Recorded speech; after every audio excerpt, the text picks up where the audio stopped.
और अगली बड़ी खबर हम आपको रामपुर से बता रहे हैं। रामपुर जेल से रिहा हुई आजम खान की पत्नी डॉक्टर तंजीन फातिमा। अदालती प्रमाणों में कमी होने के चलते कल जेल से रिहा नहीं हो पाई थी तंजीन फातिमा। दर्जनों समर्थक पहुंचे तंजीन फातिमा को रिसीव करने रामपुर की जिला जेल। आजम खान की पत्नी के जेल से रिहा होने के बाद सपा समर्थकों में दौड़ी है खुशी की लहर। रामपुर जेल में 8 महीने 11 दिन से बंद थी आजम खान की पत्नी। रामपुर के MP MLA कोर्ट ने अब्दुल्ला आजम के 2 जन्म प्रमाण पत्र के मामले में 18 अक्टूबर को सुनाई थी 7 साल की सजा और 50,000 रुपए का लगाया था जुर्माना। हाईकोर्ट ने 24 मई को मंजूर की थी डॉक्टर तंजीन फातिमा की जमानत।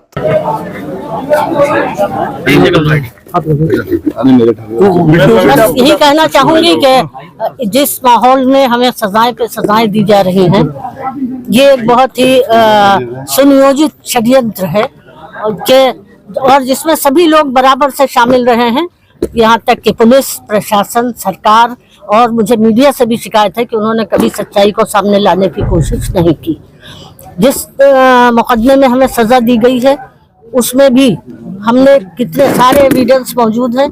यहाँ तक कि मैं गवर्नमेंट सर्वेंट थी, सरकारी नौकर थी, मेरी मैटरनिटी लीव मौजूद है जिसे कि नज़रअंदाज किया गया। और इसके अलावा वीडियो एविडेंस भी है, फॉरेंसिक एविडेंस भी है, जिसमें 2 महीने का अब्दुल्ला 1990 में मेरी गोद में है। वो सब कोर्ट में दिखाए गए, मगर कोर्ट ने इन सब चीज़ों का कोई संज्ञान नहीं लिया।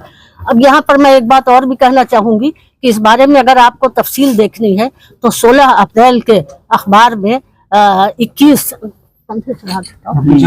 सेवानिवृत्त जो न्यायाधीश है सुप्रीम कोर्ट के और हाई कोर्ट के, उन्होंने चीफ जस्टिस ऑफ इंडिया को एक लेटर लिखा है जिसमें उन्होंने कहा है कि न्यायपालिका को कमजोर करने की कोशिशें की जा रही हैं, न्यायपालिका पर अनुचित दबाव डाला जाता है और जनता का विश्वास न्यायपालिका में कम करने की कोशिश की जा रही है। तो जाहिर है इस तरह के फैसलों से जनता का एतमाद, पब्लिक में जनता का एतमाद जो है वो कम होता है न्यायपालिका में।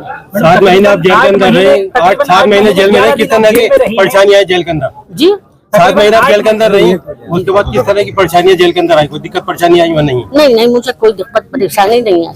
8 महीने जब इंसाफी नहीं मिला तो दिक्कतों का क्या है? कितनी दिक्कतें रास्ते में आए, हम तो लड़ ही रहे हैं। आजम जेल में हैं, जमानत होगी, लेकिन अभी और मामलों में उन्हें आज भी एक मामला है, इसमें उनको आरोप तय होगा। जी क्या कह सकते हैं, आरोप पर आरोप तय कर रहे हैं, लेकिन जब सच्चाई सामने आएगी तो इसमें कोई सच्चाई नहीं है। डोंगरपुर वाले जो मुकदमों में उन्हें सजाएं दी जा रही हैं, तो यह सरकारी जमीन खाली करवाना अगर अपराध है तो कोई बात नहीं है।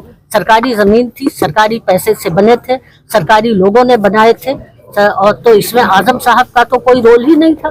2024 के चुनाव को किस रूप में देखती है? इंडिया गठबंधन जो है वो बराबर कह रहा है कि संविधान बदल देगी, सरकार आएगी। देखिए, ये एक तरह से संविधान को नुकसान पहुंचाना ही है। संविधान में एक निष्पक्ष न्यायपालिका की व्यवस्था की गई है कि न्यायपालिका निष्पक्ष होगी, स्वतंत्र होगी, लेकिन न्यायपालिका जो है जाहिर है कि वो निष्पक्ष नहीं है। न्यायपालिका पर अनुचित दबाव पड़ रहे हैं, न्यायपालिका दबावों के अधीन काम कर रही है। तो ये एक तरह से संविधान को ही कमजोर कर, न्यायपालिका कमजोर होगी तो हमारा संविधान भी कमजोर होगा।